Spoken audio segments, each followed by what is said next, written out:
అన్నదాత అన్నదాత మీ అన్నదాత చెమటోడ్చి ఆహారాన్నందించే రైతన్నా అనునిత్యం నీ కండదండగా నిలిచే నేస్తం ఎవరన్నా అన్నదాత అన్నదాత మీ అన్నదాత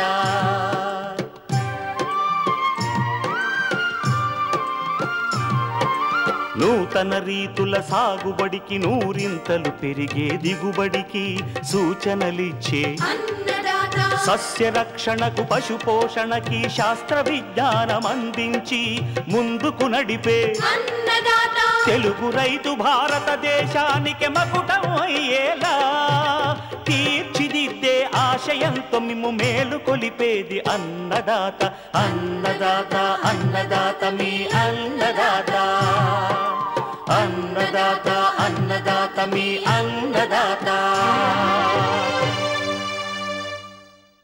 అన్నదాత ప్రేక్షకులకు నమస్కారం. ఈనాటి ముఖ్యాంశాలు: వెదవరి సాగులో కలుపు యాజమాన్యం, రబీ నువ్వు సాగులో యాజమాన్యం, అరటిగెల నాణ్యతను పెంచేందుకు మార్గాలు,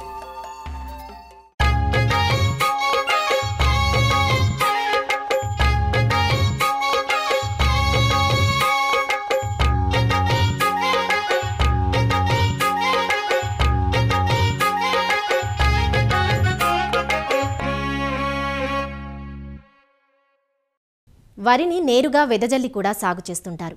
రబీలో సాధారణంగా దమ్ములో విత్తనాన్ని చేత్తో చాళ్లలో వేసుకోవడం లేదా డ్రమ్ సీడర్ పద్ధతిలో విత్తుకోవడం చేస్తుంటారు. నేరుగా విత్తినప్పుడు వరికి కలుపు ప్రధాన సమస్యగా ఉంటుంది. కలుపును సకాలంలో అరికట్టకపోతే దాదాపు 30% దిగుబడులపై ప్రభావం చూపుతుందని ఒక శాస్త్రీయ అంచనా. కలుపు తీయించేందుకు కూలీల సమస్య తీవ్రమవుతున్న ప్రస్తుత సమయంలో రసాయన మందులు రైతుకు కొండంత అండగా ఉంటున్నాయి. అయితే వీటి వాడకంలో రైతులు అవగాహన కలిగి ఉండాలి. వరిని వెదజల్లి సాగు చేసే పద్ధతిలో సమగ్ర కలుపు నివారణ పద్ధతులను తెలియజేస్తున్నారు హైదరాబాద్లోని ప్రొఫెసర్ జయశంకర్ తెలంగాణ రాష్ట్ర వ్యవసాయ విశ్వవిద్యాలయం అఖిల భారత సమన్వయ కలుపు యాజమాన్య విభాగం ప్రధాన శాస్త్రవేత్త డాక్టర్ బి పద్మజ. ఈ మధ్యకాలంలో రైతు సోదరులు వరి పంటను మరీ ముఖ్యంగా రబీ కాలంలో వెదజల్లే పద్ధతిలో సాగు చేయడం అనేది ప్రధానంగా చూస్తూ ఉన్నాము. నాటిన పద్ధతితో పోల్చినప్పుడు వెదజల్లే పద్ధతిలో చూస్తే ఈ కలుపు సమస్య అనేది తీవ్రంగా ఉంటుంది. సరైన సమయంలో కలుపుని కనుక మనము నివారించకపోతే వరిలో అత్యధికంగా దిగుబడుల్ని నష్టపోతాం. కాబట్టి కలుపు సమస్యను మనము వివిధ రకాలైన కలుపు మందులను వాడి ఈ సమస్య నుంచి మనం బయటపడవచ్చు. అందులో ముఖ్యంగా 2 రకాల కలుపు మందులు ఉంటాయి. వరి పంటను విత్తిన వెంటనే వాడుకునే కలుపు మందులు, అలాగే విత్తిన తర్వాత వరి మొలిచిన తర్వాత కలుపు మొక్కలు మొలిచిన తర్వాత వాడుకునే కలుపు మందులు. విత్తిన తర్వాత అయితే వెంటనే అంటే 2 రోజుల లోపల వాడుకోవడానికి అనువైన కలుపు మందులు ఏంటంటే పైరజోసల్ఫరాన్ ఇథైల్ అనే కలుపు మందు సాతి అనే పేరుతో దొరుకుతుంది.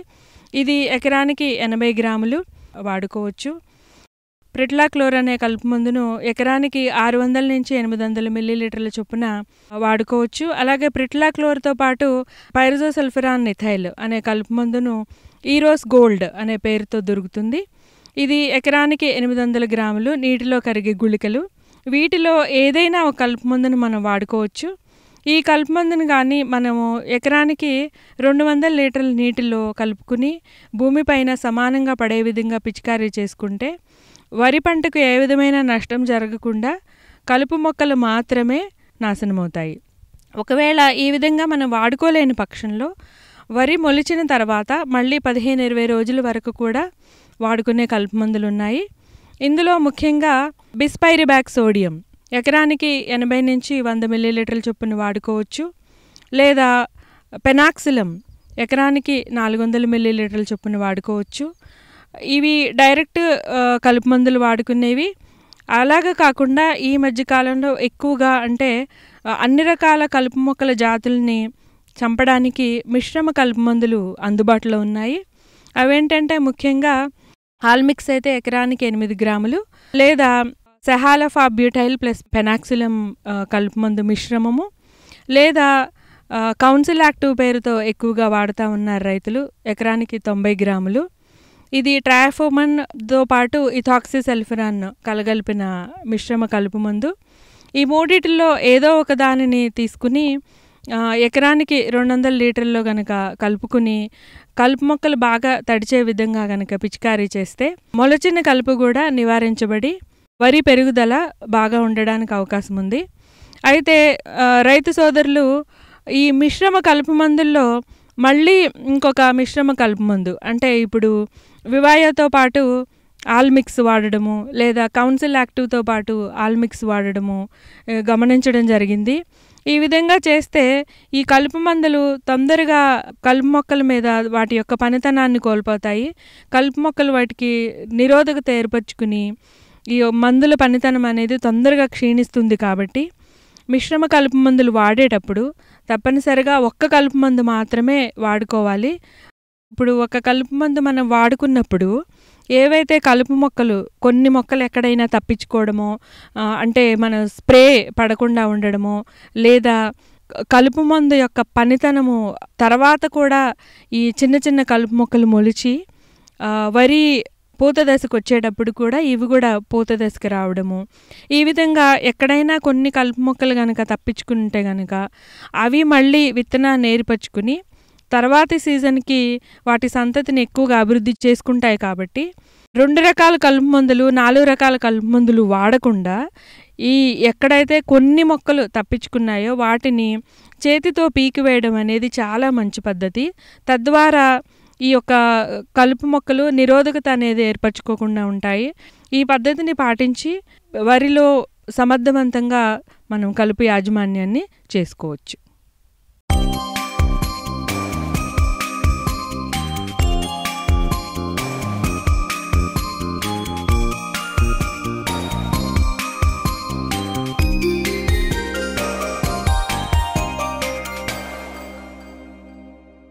అధిక విస్తీర్ణంలో పండించే నూనె గింజల పంటల్లో నువ్వు ఒకటి.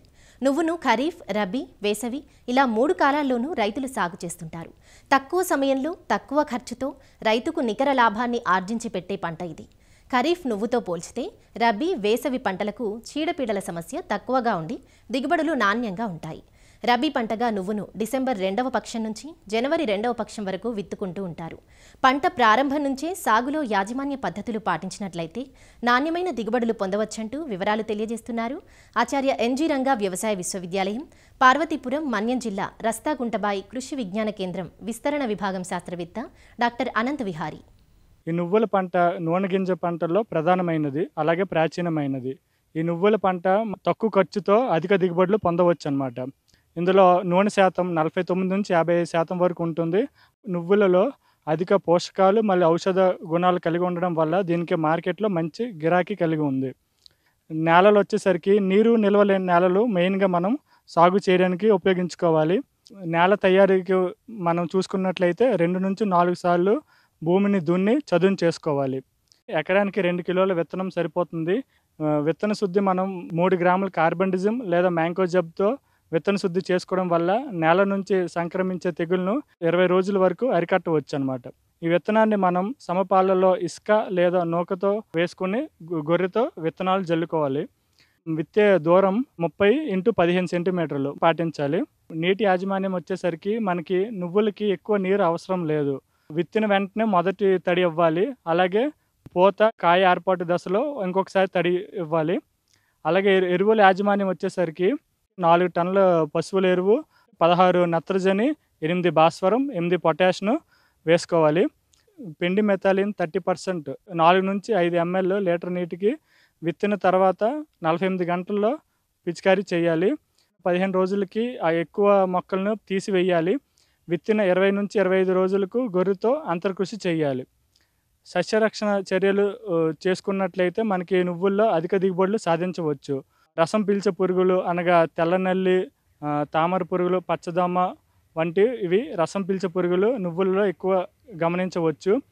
ఇవి ఆకు అడుగు భాగాన చేరి రసాన్ని పీల్చి తద్వారా ఆకులు ఎండిపోతాయి. దీని నివారణకు మనం మోనోక్రోటోఫాస్ 1.6 ml లేదా డైమిథోయేట్ 2 ml లీటర్ నీటికి కలిపి పిచికారీ చేయాలి.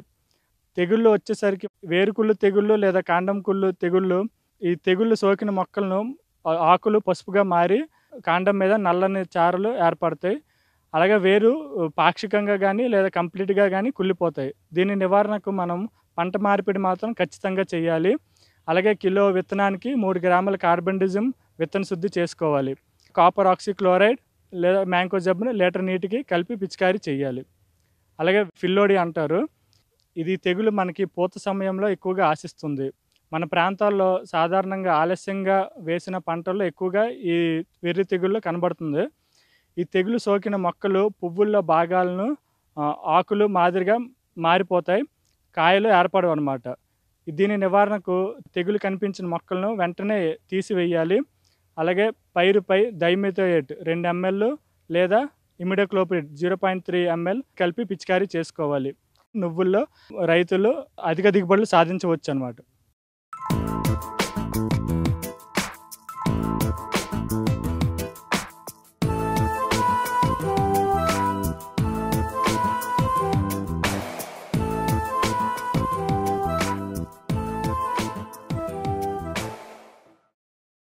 అరటి అన్ని వయసుల వారు భేషుగ్గా తీసుకోగలిగే ఫలం. అందుకే ఏ సీజన్లోనైనా ఎన్ని రకాల పండ్లు మార్కెట్లోకి వచ్చినా అరటికి డిమాండ్ మాత్రం తగ్గదు. ఉభయ తెలుగు రాష్ట్రాల్లోని అన్ని రకాల భూముల్లో సాగు చేసుకునే అవకాశం ఉండడంతో సాగు విస్తీర్ణం కూడా ఏటికేడు పెరుగుతూ ఉంది. ప్రాంతాన్ని బట్టి, స్థానిక అభిరుచులను బట్టి వేసుకునే రకాల్లో కొద్దిగా మార్పులు ఉన్నా అధిక దిగుబడినిచ్చే టిష్యూ కల్చర్ గ్రాండ్ 9 రకం ప్రాచుర్యంలోకి వచ్చాక ఎకరాకు 40 టన్నులకు పైగా దిగుబడులు సాధించడం చూస్తున్నాం. నాటిన 10 నుంచి 11 నెలలకు ఫలసాయానికి వచ్చే అరటిలో ఎరువుల యాజమాన్యం, నీటి తడులతో పాటుగా కాయ దిగుబడి, నాణ్యత కోసం గెలలు ఏర్పడిన తర్వాత కొన్ని జాగ్రత్తలు చేపట్టాల్సి ఉంటుంది. అరటి గెలల నాణ్యతను పెంచేందుకు ఎలాంటి చర్యలు చేపట్టాలో ఈరోజు అన్నదాతలో చూద్దాం.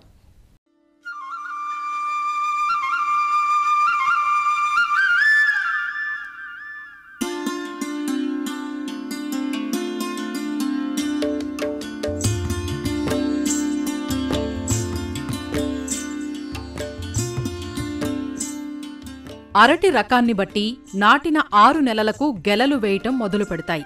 గెలల అభివృద్ధి దశలో కొన్ని మెళకువలు చేపట్టినట్లయితే అధిక బరువుతో, మంచి సైజుతో ఆకర్షణీయమైన గెలలను పొందవచ్చు. తద్వారా మార్కెట్లో అధిక ధరలను రాబట్టుకోవచ్చు. అరటి గెలల దశలో చేపట్టాల్సిన యాజమాన్యపు మెళకువలేవో చూద్దాం. ముందుగా ఆకులను తొలగించటం. దీనినే డీట్రాషింగ్ అంటారు. గెలలకు దగ్గరగా ఉన్న ఆకుల వల్ల గెలలపై రాపిడి జరిగి కాయలపై గాయాలు ఏర్పడతాయి. అవి నల్ల మచ్చలుగా మారి గెల నాణ్యతను తగ్గిస్తాయి. ఈ రాపిడిని నివారించాలంటే గెలల అభివృద్ధికి అవరోధంగా ఉన్న ఆకులను, వాటితో పాటు చీడపీడలు ఆశించిన ఆకులను కూడా తొలగించాలి. తరువాతది బెల్ ఇంజెక్షన్. గెలల అభివృద్ధి దశలో రసం పీల్చు పురుగుల బెడద ఎక్కువగా ఉంటుంది. ముఖ్యంగా తామర పురుగుల వల్ల గీకినట్లుగా గరుకు మచ్చలు, గార ఏర్పడుతాయి. రసం పీల్చు పురుగుల నివారణకు పూమొగ్గ, కాడ వచ్చే సమయంలోనే కాడ దిగువ భాగంలో బెల్ ఇంజెక్షన్ ద్వారా ఇమిడాక్లోప్రిడ్ 1 మిల్లీలీటరు లీటరు నీటికి కలిపిన ద్రావణాన్ని కాడ లోపలికి పంపించాలి. దీనివల్ల గెల అభివృద్ధి దశలో రసం పీల్చు పురుగుల బారి నుంచి కాపాడుకోవచ్చు. తరువాతి యాజమాన్య చర్య డీఫ్లవరింగ్. గెలలోని హస్తాలు వచ్చే సమయంలో హస్తాల చివరన ఉండే చిన్న పూలను తొలగించాలి. ఈ పూలను తొలగించటం వల్ల గెలలపై రసం పీల్చు పురుగుల బెడదను తగ్గించవచ్చు.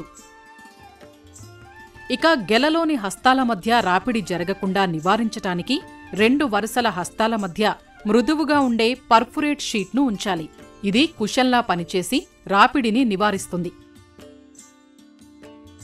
మరో యాజమాన్య చర్య డీనావెలింగ్, అంటే మగ పువ్వును తొలగించటం. గెలలోని అన్ని హస్తాలు ఏర్పడిన తరువాత కాడ చివరన ఉండే పువ్వును మగ పువ్వు అంటారు. ఈ పువ్వును తొలగించటం వల్ల కాయలు బాగా అభివృద్ధి చెంది గెల బరువు పెరుగుతుంది. దీనితో పాటు చీడపీడల బెడద తగ్గుతుంది. మరో ముఖ్యమైన యాజమాన్యం అరటి గెల తొడిమెను కప్పి ఉంచటం. అరటిలో గెలలు వేసే ముందుగా ఒక పోటాకు వస్తుంది. ఈ పోటాకుతో గెల వంపు భాగాన్ని, అలానే గెల పైభాగాన్ని కప్పి ఉంచాలి. దీనివల్ల వంపు భాగాన్ని అధిక ఎండ నుంచి రక్షించుకోవచ్చు. గెలల నాణ్యత పెంచే మరో ముఖ్యమైన యాజమాన్య చర్య తొడుగుల వాడకం. అరటి గెలలకు తొడిగే సంచులు మార్కెట్లో లభ్యమవుతున్నాయి. గెలలను రసం పీల్చు పురుగులు, శిలీంధ్రాలు, బ్యాక్టీరియా ఇంకా భౌతిక గాయాల నుంచి రక్షించుకోవటానికి, దానితో పాటు గెలలు ఆకర్షణీయమైన లేత ఆకుపచ్చ రంగు సంతరించుకోవటానికి తొడుగులను వాడతారు. సంచులను తొడగటం వల్ల గెలలు వారం నుంచి 10 రోజుల ముందుగా పక్వానికి వస్తాయి. ఈ తొడుగులను గెలలోని అన్ని హస్తాలు వచ్చిన 2 వారాల తర్వాత వాడుకోవాలి. తొడుగులను గెల 2 చివర్లలో కట్టాలి. గెలలు అభివృద్ధి చెందే కాలాన్ని బట్టి రంగు తొడుగులను వాడుకోవాలి. గెల అభివృద్ధి చలికాలంలో ఉంటే తెల్లని తొడుగులు లేదా పేపర్ తొడుగులు వాడాలి. దీనివల్ల చలి తీవ్రత నుంచి గెలలను కాపాడుకోవచ్చు. అదే గెల అభివృద్ధి వేసవికాలంలో ఉంటే నీలిరంగు తొడుగులను వాడుకోవాలి. ఇవి అధిక వేడి తీవ్రత నుంచి గెలలను కాపాడుతాయి. గెలలపై పోషకాల పిచికారీ కూడా ముఖ్యం. మగ పువ్వును తొలగించిన 15 రోజుల తర్వాత గెలలపై పోషకాలను పిచికారీ చెయ్యాలి. 3 సార్లుగా 15 రోజుల వ్యవధితో పిచికారీ చెయ్యాలి. మొదటిసారి 5 గ్రాముల పొటాషియం నైట్రేట్తో పాటు 5 గ్రాముల సూక్ష్మధాతు మిశ్రమం లీటరు నీటికి కలిపి గెలలపై పిచికారీ చెయ్యాలి. రెండవ, మూడవ పిచికారీలో పొటాషియం సల్ఫేట్ 20 గ్రాములు, దీనితో పాటు 2 గ్రాముల బయోజైమ్ లీటరు నీటికి కలిపి పిచికారీ చెయ్యాలి. పోషకాలు పిచికారీ చేసిన ప్రతిసారి లీటరు నీటికి 2 గ్రాముల కార్బండిజం కలుపుకొని పిచికారీ చేస్తే శిలీంధ్రాల వృద్ధిని నివారించవచ్చు. కాయ సైజును పెంచటానికి కసేరు దండం ద్వారా ఎరువులు అందించటం మరొక పద్ధతి. సాధారణంగా గెల చివర ఉండే హస్తాలు పై హస్తాల కాయలతో పోలిస్తే చిన్నవిగా ఉంటాయి. కసేరు దండం ద్వారా నత్రజని, పొటాష్లను అందిస్తే చివరి హస్తాల్లోని కాయలు సైతం మంచి సైజులో వస్తాయి. ఇందుకోసం ఒక పాలిథిన్ సంచిలో 500 గ్రాముల ఆవు పేడ, 15 గ్రాముల అమ్మోనియం సల్ఫేట్, 7.5 గ్రాముల సల్ఫేట్ ఆఫ్ పొటాష్ కలిపి గెల చివరి భాగంలో తొడగాలి. ఈ పోషకాలను పీల్చుకుని చివరి హస్తాల కాయలు సైజు పెరుగుతాయి. ఇక ఫింగర్ థిన్నింగ్. హస్తాల్లోని కాయలన్నీ ఒకే పరిమాణంలో అభివృద్ధి చెందాలంటే ఆ హస్తంలో సరిగా ఎదగని ఒక చిన్న కాయను తొలగిస్తారు. దీనివల్ల హస్తంలోని అన్ని కాయలు ఒకే ఆకృతిలో, ఒకే పరిమాణంలో పెరగటానికి అవకాశం ఉంటుంది. గెల చివరన ఒక్క కాయను ఉంచటం మరొక మెళకువ. మగ పువ్వును తొలగించిన తర్వాత ఒక్కోసారి కసేరు దండం చివరి భాగంలో శిలీంధ్రపు తెగుళ్లు ఆశించే ప్రమాదం లేకపోలేదు. దీన్ని పట్టించుకోకపోతే గెల మొత్తానికి ఈ తెగుళ్లు వ్యాపిస్తాయి. అందువల్ల గెల చివరి హస్తంలో ఒక్క కాయను వదిలినట్లయితే ఏదైనా శిలీంధ్రపు తెగులు వస్తే మొదట ఈ కాయపైన కనిపిస్తుంది. దీనితో మనం ముందుగానే జాగ్రత్తపడి శిలీంధ్ర నాశనులను పిచికారీ చేసుకుని గెలలను కాపాడుకోవచ్చు. ఇలాంటి యాజమాన్య పద్ధతులన్నీ పాటిస్తే చీడపీడల నుంచి, భౌతికంగా జరిగే గాయాల నుంచి గెలలను కాపాడుకోవచ్చు. ఫలితంగా సస్యరక్షణ మందుల ఖర్చు తగ్గటమే కాదు, పెద్ద కాయలతో పొడవాటి గెలల ఉత్పత్తిని సాధించవచ్చు.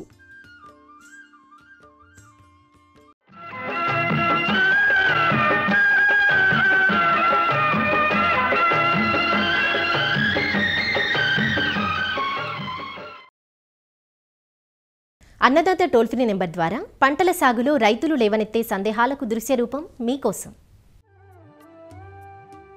పూత దశలోని జీడి తోటల్లో పాటించాల్సిన యాజమాన్య సస్యరక్షణ చర్యలు తెలియజేయండి అంటూ అడుగుతున్నారు శ్రీకాకుళం జిల్లా వజ్రకొత్తూరు నుంచి అప్పారావు.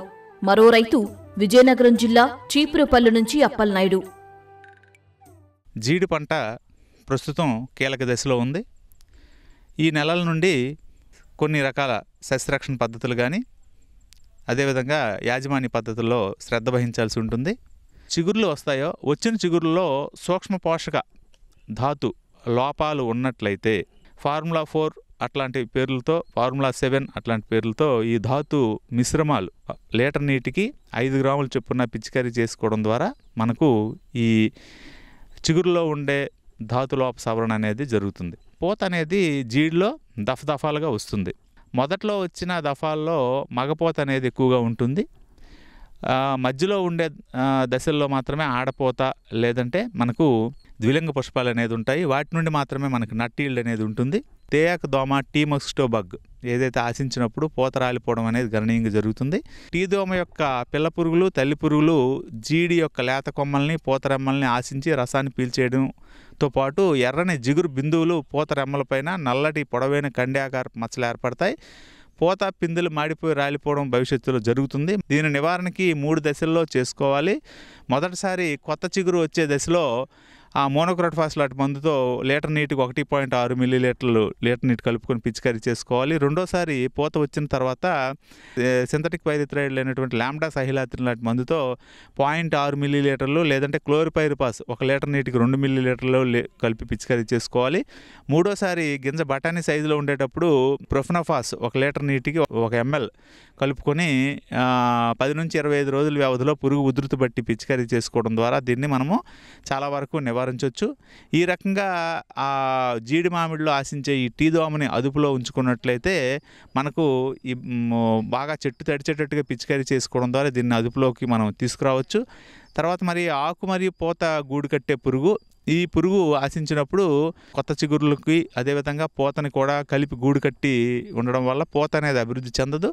దీనివల్ల ఈ కొమ్మల చివర బూజు ఏర్పడుతుంది. లేత ఆకుల్ని, కొమ్మల్ని, చివరల్ని, పుష్పగుచ్చాలను తినేయడం వల్ల పూత పూయక ఫలసాయం తగ్గుతుంది. ఇది ఎదుగుతూ ఉన్న గింజల్ని, పండ్లని కూడా గీకేయడం వల్ల దిగుబడి, నాణ్యత అనేది తగ్గిపోవడం జరుగుతుంది. అదేవిధంగా మనకు ఈ తామర పురుగుల తాకిడి కూడా ఉంటుంది. తామర పురుగుల తాకిడి ఉండేటప్పుడు పుష్పగుచ్చాలని, ఎదుగుతున్న కాయల్ని ఇవి గీకి రసాయన పీల్చేయడం వల్ల గరుకు మచ్చలు ఏర్పడి నాణ్యత తగ్గిపోయే అవకాశం ఉంటుంది. ఈ తామర పురుగుల తాకిడి వచ్చేటప్పుడు ఇవి గీకి రసాయన పీల్చేయడం వల్ల అవి బాగా నల్లబారిపోయి ఎండిపోవడం జరుగుతుంది. దీని నివారణకి మనం సంబంధిత సస్యరక్షణటువంటి పురుగు మందుల్ని మనం పిచికారీ చేసుకోవాలి. ముందుగా మనకు ఈ తామర పురుగుల నివారణకి మనము రసాయనిక పురుగు మందుల్లో డైమిథియేట్ 1 లీటర్ నీటికి 2 మిల్లీలీటర్లు లేదంటే మోనోక్రోటోఫాస్ 1 లీటర్ నీటికి 1.6 మిల్లీలీటర్లు చొప్పున కలుపుకొని పిచికారీ చేసుకోవాలి. ఈ రకంగా చర్యలు చేపట్టి జీడిలో పూత సంరక్షణ మరియు చేసి తద్వారా అధిక దిగుబడి పొందగలరని ఆశిస్తున్నాం. వరి విత్తి 15 రోజులవుతోంది. ఆకులపై తుప్పు మచ్చలు కనిపిస్తున్నాయి. నివారణ తెలియజేయండి అంటూ అడుగుతున్నారు వనపర్తి జిల్లా ఆత్మకూరు నుంచి వెంకటయ్య, మరో రైతు గుంటూరు జిల్లా తెనాలి నుంచి నారాయణరెడ్డి. ప్రస్తుతం అక్కడక్కడ జింకు లోపం కనిపిస్తూ ఉంది. పైనుంచి 4వ ఆకు 3వ ఆకు కానీ మధ్య ఈయన పాలిపోతుంది. అది ముఖ్యమైన సిమ్టము.